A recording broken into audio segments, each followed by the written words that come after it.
자, 여러분들은 이걸 잘 기억하십시오. 2013년 6월 16일. 2013년 6월 16일. 일요일 오후 시간이에요.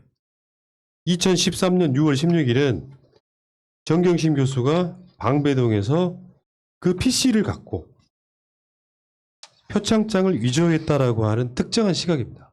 2013년 6월 16일. 근데 그 즈음들, 그러니까 지금 정경심 교수 항소심이 재개되면서 재판에 나왔던 이야기들을 변호인들의 증거들을 보면 정경심 교수의 PC는 그 앞이든 그 뒤든 간에 동양돼 있었던 거죠. 그건 물론 그건 사실 입증된 거예요. IP로 입증된 거라고. 검찰이 그 1심에서 그 IP 빼버렸던 거는 그게 조작인 거고 입증된 건데 그것을 뒷받칠 만한 정황들이 나온 거죠. 동양대에 PC가 있었는데 정경심 교수가 PC를 노트북도 아닌데 동양대에서 방배동까지 들고 다녔다고밖에 이야기가 안 되는 거예요, 이게. 네. 휴대용 PC가 돼버린 거예요, 이게 지금. 검찰의 주장대로라면. 네. 이 의미는요, 검찰의 공소 사실이 무너졌다. 이렇게 되는 거예요. 그러면 이럴 땐 보통 검찰의 공소 사실의 사실관계가 틀린 거잖아요. 네. 이럴 땐 사실은 죄를 묻기 어렵죠. 그나마 다행인 게 어제 정경심 교수 재판이 2시 반에 시작해가지고요. 휴정 시간이 있었고 끝난 게 8시쯤 됐다 그러는데 그렇게까지 재판을 늦게 할 이유가 있어요, 근데?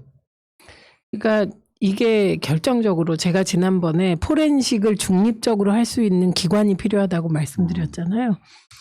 이게 1심에서 변호인들이 어려움을 겪은 것은 검찰의 포렌식한 자료를 공유할 수 없었기 때문입니다. 변호사가. 그냥 법정에서 그걸 다 알게 된 거예요.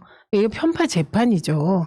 그런데 지금 2심과 1심의 결정적 차이는 똑같은 컴퓨터를 변호인들이 민간 업체에 맡겨서 포렌식했다는 거예요. 그래서 그 포렌식한 자료를 가지고 있기 때문에 검찰이 반박을 하면 즉시 반박이 가능한 그런 상황이라는 게 결정적 차이인 거예요. 그러니까 IP 조작에 대해서는 검찰이 반박을 못했고요. 이거는 확정된 사실이기 때문에 예를 들어서 검찰이 반박했던 것 중에는 PC가 정상 종료 전에 USB를 접속했다 이러니까 검찰이 그걸 반박을 못하고 이게 뭐 대단한 거라고 이게 뭐 엄청난 사건이라고 호도하냐 이런 식으로 피해 나갔다는 건 맥락상 제대로 개념이 박혀있는 판사 같으면 아 검찰이 이거 반박 못하는구나라고 저는 눈치챘을 거라고 생각하거든요. 엄청난 사건을 호도한대. 엄청난 사건이잖아. 네.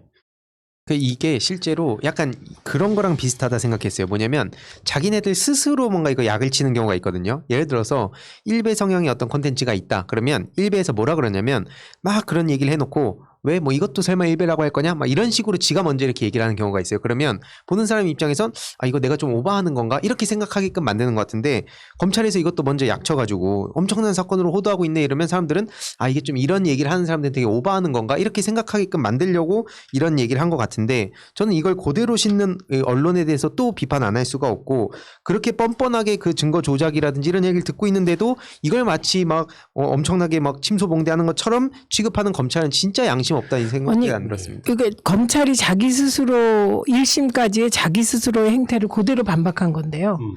우선 이 표창장을 어마무시한 사건으로 만든 게 검찰입니다. 네, 그래서 표창장과 관련한 하나하나는 다 무지무지 큰일이 되었어요. 대한민국에. 이제 와서 그런 검찰이 자기 그러니까요. 얼굴에 침 뱉는 얘기하면 안 되고 두 번째는 지금 기존에 나온 IP, 방배동 IP가 변동 IP라는 거 아니에요. 생성된 게. 근데 이번에 검찰이 공개하지 않은 137 IP가 나온 거예요. 임살 137 따따따 IP가. 요 137 따따따 IP를 이제 일부 변호인들이 일부 전문가들과 얘기를 한 이후에 이거는 동양대다 이렇게 특정을 한 거예요. 네. 이렇게 나오니까 검찰이 한 얘기가 IP로 장소를 특정하기 어렵다라고 말해버렸어요. 그럼 이 말은 뭐가 돼요? 정경심 교수가 방배동 자택에서 표창장을 위조했다고 그들이 얘기한 거. 컴퓨터가 방배동에 있다고 얘기한 게 IP로 얘기한 그것도 깨지는 거거든요. 거지. 그러니까 스스로. IP로 장소를 특정할 수 없다는 말은 자기가 했던 1심 증거를 자기가 부정하는 거예요. 그러니까 그래서 그 당시 앞뒤 전후로 해가지고 그 PC는 동양대에 있었다는 거를 정황으로 보여준 거거든요. 판사가 더 잘 알아먹게. 그러니까 지금 어떤 흐름이냐면 앞으로 재판 많지도 않아요.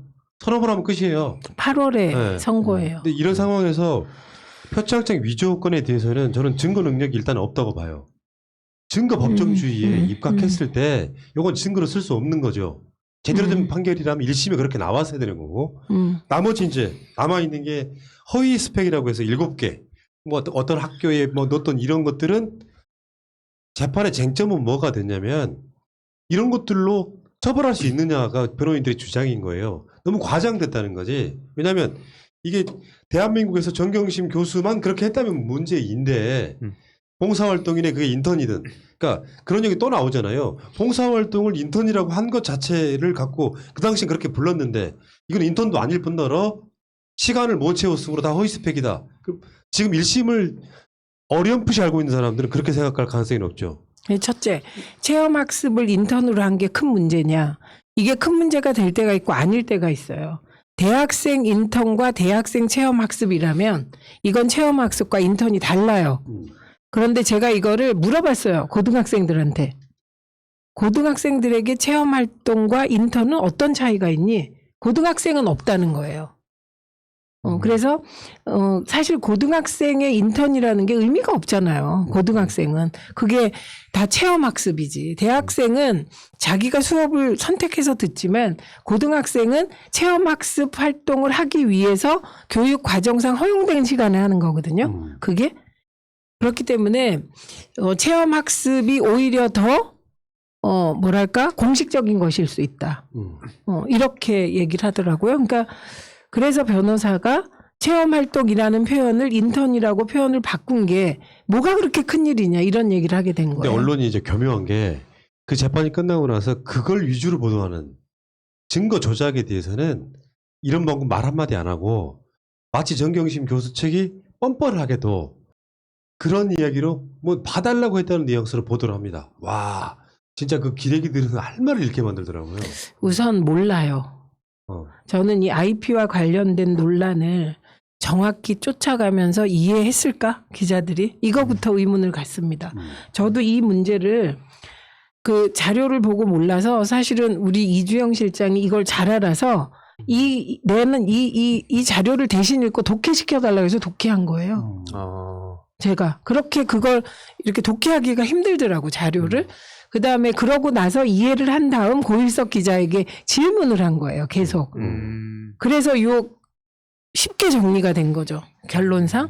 그래서 기자들이 이런 성의가 있을까. 저는 사실 정경심 교수가 너무 억울할 것 같고 그래서 그 억울함을 밝혀주고 싶다는 열망에 사로잡혀서 이런 일을 하는 거잖아요. 그쵸. 자료를 보고 또 보고 나는 기술적으로 이거를 모르겠으니 이것 좀 이해하게 해주세요. 이렇게 기자들이 안 그럴 것 같아요. 그냥 검찰이 재판에서 얘기하는 것을 듣고 그게 자기의 과거 생각에 부합하잖아요. 인간이 내가 가지고 있는 고정관념을 깨는 정보 싫잖아요. 네. 그런데 항소심에서 검찰은 기자들이 갖는 고정관념에 부합하는 말을 하잖아요. 그러니까 거기에 편승해서 기사 쓰는 게 아닐까 싶습니다. 나는 재판장이 그러니까 이렇게 결론 내릴 가능성이 크다고 봅니다. 뭐 IP도 그게 동양대냐 아니냐 뭐 이런 논란에 휩싸이게 만들 수는 있잖아요. 방배동이 아니라고 할지라도. 그리고 지금 2013년 6월 16일 그 이전이었던 5월 달 그리고 그 이후인 8월 달에 동양대에 그 컴퓨터가 있었다. 그리고 정경심 교수는 그거를 주로 업무용으로 사용했다. 이것도 결정적인 증거라고 볼 수는 없는 거죠. 검찰은 그런 논리를 만들겠지. 그 사이 위조하려고 컴퓨터를 방배동에 가져갔다는 논리를 만들 테니까. 근데 푸나님 왜 이게 그렇지 않냐면 우리가 일상적으로 대화할 땐 이런 말을 할 수가 있어요. 그런데 법적으로는 명확한 거예요. 아니 그러니까 검찰의 공소장 내용이 부합하지 않는다라는 그러니까 거예요. 그런 상식이 있었다면 1심 판결은 그렇게 안 났을 텐데 내 판사가 말은 다르니까. 판사가 이런 것 디테일들을 떠나가지고 뻥났다, USB 꽂았다, 뭐 이미 제출했다 이런 것들이 위법성이 인정이 되면 판사가 이 부분에 대해서는 그런 이유로 무죄를 낼 것 같다고 전 주장 한번 해보는 그렇죠. 그러니까 그 가장 확실한 근거는 공소장이 있잖아요. 정경심 교수가 몇 월 며칠 날 그 방배동 자택에서 표창장을 위조했다잖아요. 그 사실이 무너졌다니까. 그러니까 그렇게 따지면 무조건 무죄인 거예요. 무조건. 그렇죠. 그래서 이 공소장을 또 변경하겠다고 나오는 방법이 있죠. 또. 받아주면 안 되는 거고 아, 그렇죠. 바꾼다고 해도 위조를 안 한 사실은 변함이 없는 거거든요. 바꾼다고 해도 위조를 안 한 사실은 그러니까 말하자면 지금 검찰의 주장은 뭐냐면은 어찌 됐까 막 그러니까 됐고 IP가 됐고 USB가 어쩌고 됐고 이 컴퓨터를 사용한 사람은 정경심이야. 근데 그 컴퓨터에 표창장 파일이 있었으니까 정경심 위조한 거야. 이 논리를 지금 들이대고 있는 거. 그러니까 그거는 법적인 태도가 아니죠. 그러니까 우기고 있는 거예요. 이거는 정말 법적인 태도가 아니에요. 법은 증인과 증거와 증인이 있어서 유죄임이 확실해야 되는 거예요. 맞아요. 합리적 의심의 여지가 없어야죠. 증거 법정주의의 위대한 원칙인 거예요. 사실 누가 봐도 범인이라고 할지라도 증거가 없으면 이 사람은 무죄인 거예요. 그렇죠. 그런데 여전히 그러면 표창장은 누가 만들었냐? 이 실체를 못 밝힌 거죠, 검찰이. 그리고 제가 억울한 게 그거잖아요. 제가 유죄라는 명확한 증거가 없어 심증이지. 실제로 이제 법은 법대로 그렇게 가야 되는데 제가 진짜 좀 가끔 안타깝다는 생각을 하는 게 뭐냐면 뭔가 이제 민주당 내 일부 좀 젊은 뭐 지지층들도 그렇고 좀 활동하는 분들도 그렇고 좀 장기적으로 봤으면 좋겠어요. 뭐냐면 당장 조국 전 장관 욕하고 청년들이 싫어하는 거 압니다. 실제로 대중들도 그렇게 생각하는 것도 없다는 얘기가 아니라 그럼 당장 욕한다고 거기서 우리가 무릎 꿇고 가면 제가 궁금한 건 뭐 이따 그 얘기 나올지 모르겠지만 조국 교수님이 최근에 그 국정원 사찰 뭐 그런 거 내용 공개하지 않았습니까? 그러니까 본인이 언젠가 그 타겟이 된다는 생각을 왜 안 하는지 모르겠고 앞서서 쭉 말씀하셨던 그런 언론에 따라가는 거 그리고 솔직히 말하면 스스로 게으른 거 이 사건을 굳이 내가 파헤쳐가지고 조국 전 장관 실드 쳐봤자 돌아온 건 젊은 층의 반감밖에 없다 이런 생각을 가지고 있는데 그러니까 결국엔 그냥 우리가 무릎 꿇고 가야 되는 거 아니냐라는 아주 단순한 얘기를 너무 쉽게 하는 것 같다. 네. 너무 화가 납니다. 그러니까 사건을 짜 맞추기 위해서 총장 직인 파일이 그 컴퓨터에 어떻게 들어갔는지도 사실은 의문인 거죠. 그 USB를 통해 들어갔을지 오염됐을지 아무도 모르는 거예요. 그거 이제 의심이죠. 그러니까 포렌식이라고 하는 거는 지웠다고 하는 컴퓨터를 다시 파일을 복원하는 작업이거든요.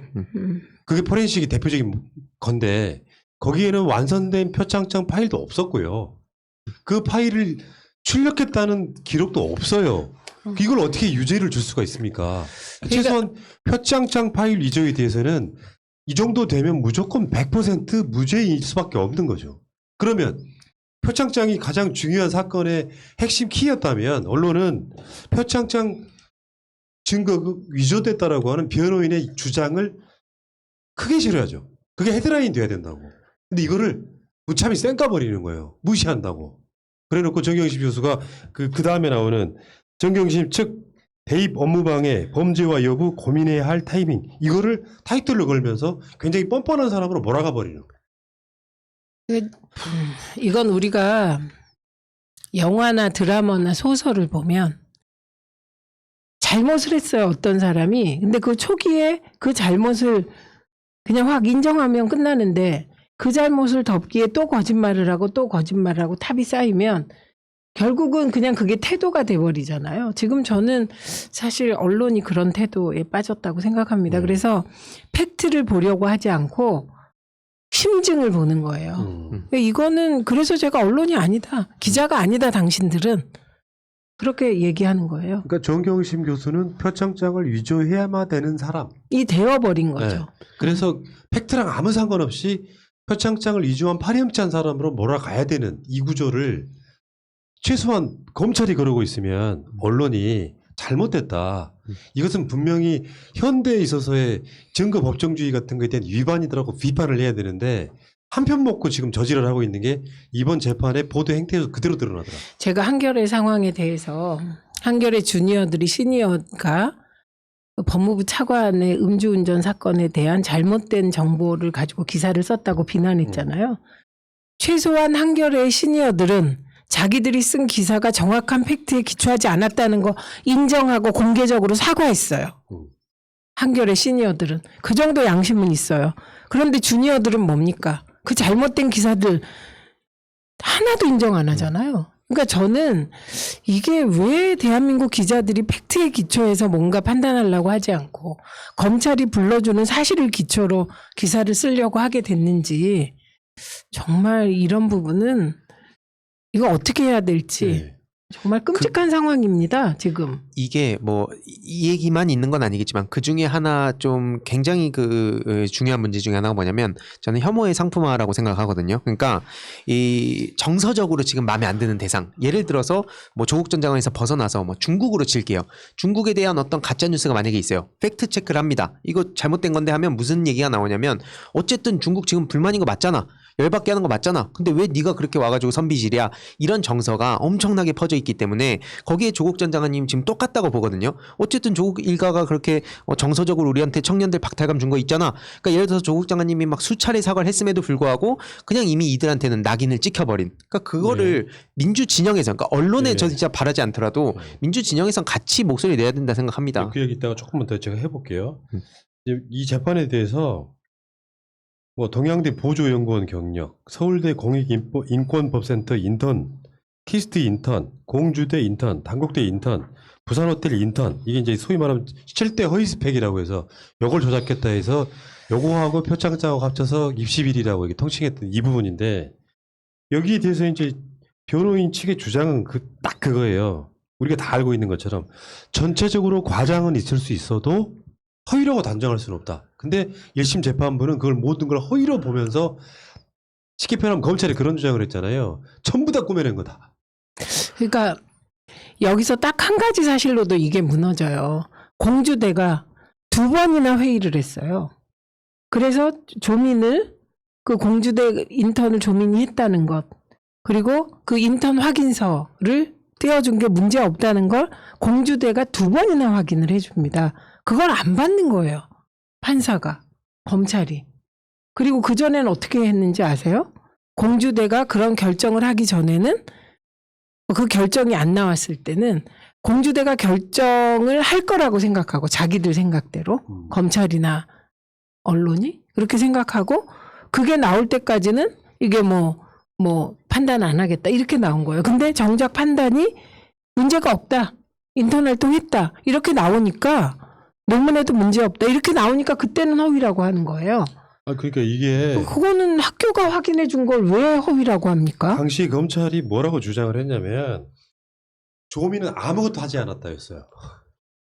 아니, 세상에 이런 악의적인 게 어디 있습니까? 간단히 말해서 조민은 그 모든 이런 인턴이라든지 하는 경력들이 제대로 꽉꽉 채워서 하지 않았기 때문에 이거를 허위라고 이야기했지만, 그러니까 변호인들은 그렇게 이야기할 수밖에 없잖아요. 7시간 한 거를 10시간 했다라고 이야기하면 과장이라고 볼 수는 있지만, 이걸 어떻게 허위라고 단정할 수 있느냐, 이 부분도 굉장히 중요한 지점이거든요. 왜냐하면 표창장이 무죄가 나더라도 여기를 법원이 타협의 산물로 허위라고 인정해버릴 수가 있기 때문에 중요하게 주장할 수 있는 부분이에요. 그래서 왜 그 빨간 아재가 나도 뭐 범인이다 해가지고 그런 이벤트를 지금도 하고 있지 않습니까? 현실적으로 그 당시에 그렇게 했던 사회적인 어떤 문화랄까 분위기가 있었는데, 이걸로 조민은 허위 스펙이 되고 정경심 교수는 위조범이 돼서 감옥살이 4년 해야 된다? 지금 이 사건을 잘 모르는 사람들은 진짜 항상 이런 식으로 정경심과 조민은 경력을 위조해서 대학 갔다. 심지어 그 엊그저께 그런 기사가 나왔잖아요. 그 민주당이 초선들이 주최한 토론회에 청년이라고 하는 인간 놈들이 나와가지고 하는 말이, 표창장 위조해서 대학 간 사람 있냐? 조민밖에 없다. 이런 뉘앙스로 이야기를 했다고요. 표창장 위조해서 대학 못 가는데 표창장으로 대학 가지 않았다고. 그게 그렇죠. 위조도 아니든 간에. 그러니까 사회가 이렇게 보는 거고, 지금 검찰개혁이 모습이 그대로 드러난 거라고 봐요. 소위 말하면 검사의 객관 의무라는 게 있거든요. 검사는 이 사람을 잡아서 처벌하는 목적이 아니고, 좀 더 정확히 말하면 그 사람이 죄가 있는지 없는지를 봐야 되는 거라서, 검사한테 내가 이 사람을 유죄를 만들기 위한 목적이 없다면 증거의 유불리라는 건 없는 거예요. 안 하면 안 한 거고, 하면 한 거지. 없는 증거를 만들어서 조작해가지고 객관 의무를 저버리는 것 자체 사실 위법한 겁니다. 근데 오늘 그런 보도 하나 나왔었죠. 조국의 거짓말로 정신적 고통을 겪었다면서 시민 1618명이 소송을 제기했다고. 아우, 저는 서민 씨의 이런 행동 때문에 제가 정신적으로 타격을 너무 받았어요. 그래서 이 피해 보상 신청할까 봐 나도 그냥. 아니, 이렇게 따지면 조선일보는요. 아우 저는 막 조선일보 보면서 우리가 받는 스트레스를 어떻게 설명할 건데요? 그러니까 최소한 서민 같은 인간들이, 진중권 같은 인간들이 내가 스스로 사회의 지성이라고 하면요, 예전 이해찬 대표처럼 재판 끝날 때까지 지켜보자는 게 맞지. 뭐 재판 진행 중이고 증거 조작의 증거들이 나오고 있는데도 불구하고 이런 짓거리를 하고 정치적 선동만 하고 있는 거예요.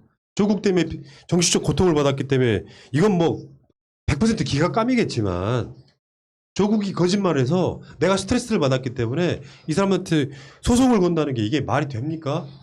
말이 전혀 안 되고 나 이렇게 했어라는 걸 하나의 족적을 남기려고 앞장서는 관종에 불과하다고 생각합니다. 뭐 하는 겁니까 이게? 근데 이런 것들을요 포탈에 탑뉴스로 띄워주는 게 더 나빠요. 내가 어제도 그런 방송을 한 적 있잖아요. 이재명 지사가 어버이날 아버지를 그리워해요. 그 기사 끄트머리에 김부선을 붙여요. 그래서 모욕 주기로 아무것도 아닌 사람을 만들어버려요. 희화화 시켜버리는. 이게 지금 포탈의 탑에 올라와야 될 기사입니까? 소송 자체가 안 되는 소송인데? 그래서 김남국 의원이 포털 알고리즘을 검증하는 위원회를 만들자. 그래서 그 위원회를 문체부에 두자. 이런 주장을 하기에 이른 것입니다. 그래서 민주당은 이런 문제를 그냥 넘어가시면 안 되고 그 포털의 알고리즘을 그 위원회를 둬서 검증하는 거 꼭 필요한 일입니다. 왜냐면요. 지금 그러면 뭐 알고리즘 뭐 어쩌고 얘기하는데 그 알고리즘을 댓글 부대가 악용할 수 있기 때문에 그걸 차단할 수 있는 방안을 연구하는 게 지금 중요한 시점이거든요. 자, 어쨌건 조국 장관내가 뭐 어떤 분들은 그렇게 생각하실 수도 있어요. 1심 판결이 결정적이잖아요. 1심이 정경심 교수는 표창장을 위조하고 7대 21이 저지른 사람이라는 인식을 남겨놨기 때문에 2심이나 대법원 가는 과정이 더 고통스럽고 힘든 거예요. 이쪽에 계시는 분들도 야 검찰이 너무한 거 아니야 하다가 1심 판결이 그렇게 나오니까 진짜로 위조했나 보네라고 생각하는 사람들이 생겨난 거예요. 그렇죠. 그게 재판의 권위인데. 그 사람들 중에 상당수가 민주당에 있는 거예요. 국회의원 중에. 네. 그러니까 이걸 털고 가네 마네 소리 하는 겁니다만 이게 한 번 속으면 어쩌고 두 번 속으면 어쩌고 하는 이야기 있잖아요. 세 번까지 속으면 내가 나쁜 놈이다 하는 것처럼 검찰은 역사적으로 자신들의 정치적 또는 어떤 이득을 위해서 사건 조작한 거가 엄청 많습니다. 한번 더 들여다봐야 될 거 아니야. 가깝게는 한명숙 총리 사건이 그런 의혹을 받고 있잖아. 그럼 검찰이 이런 수사를 했을 때 너무 과하다고 느끼는 걸로 끝나면 안 되고 조국 내를 유죄를 만들기 위해서 무슨 짓을 했을까도 고민을 해보고 들여다봐야 된다는 거예요. 그게 정치인이 할 일이라고. 뿐만 아니라 박준영 변호사라는 분 있죠. 재심 전문 변호사라고 해서 이번에 김학의 사건의 절차적 그 진실이 중요하다고 하는 분. 저는 그분께도 묻고 싶어요. 그럼 한명숙 총리에 대한 검찰의 조작 수사는 어떻게 생각하십니까? 그건 절차가 아닙니까?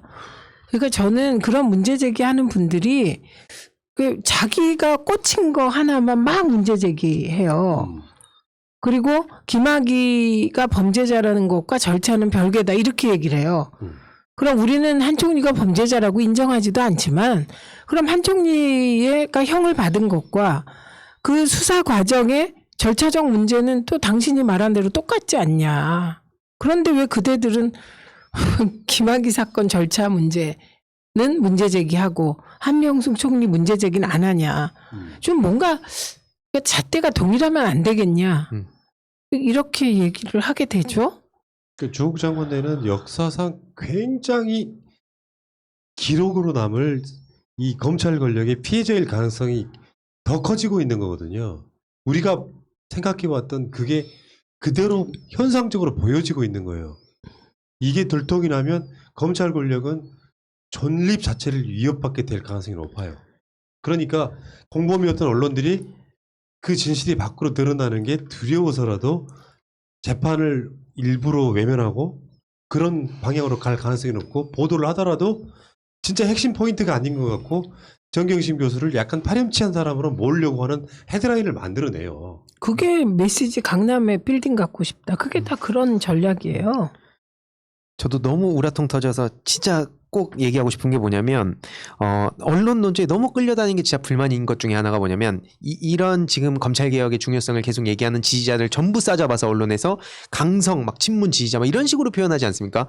근데 그렇게 실제로 보는 사람들도 있어서 진짜 속이 터질 지경이고, 두 번째로는 저는 지금 현실 정치는 진짜 총칼 없는 말로 하는 전쟁이라 생각해요. 그럼 당연히 우리 지지자들의 마음을 대변하는 건 당연한 거라고 생각을 합니다. 그게 그러라고 뽑은 거고. 근데 문제는 만약에 그럼 적군에서 만약에 인정을 하고 막 잘한다 하면 과연 이 사람이 진짜 뭐 물론 진짜 잘하는 경우도 있겠지만 과연 그게 진짜 잘하는 것이라고 볼 수 있을 것인가에 대한 고민을 스스로 해야 된다 생각합니다. 저쪽에서 인정받는다고 그게 합리적이고 무조건 선이고 그런 생각을 가진 분들이 근데 생각보다 좀 많이 있어서 이런 부분에 대해서 비판을 안 할 수가 없는 것 같아요. 예.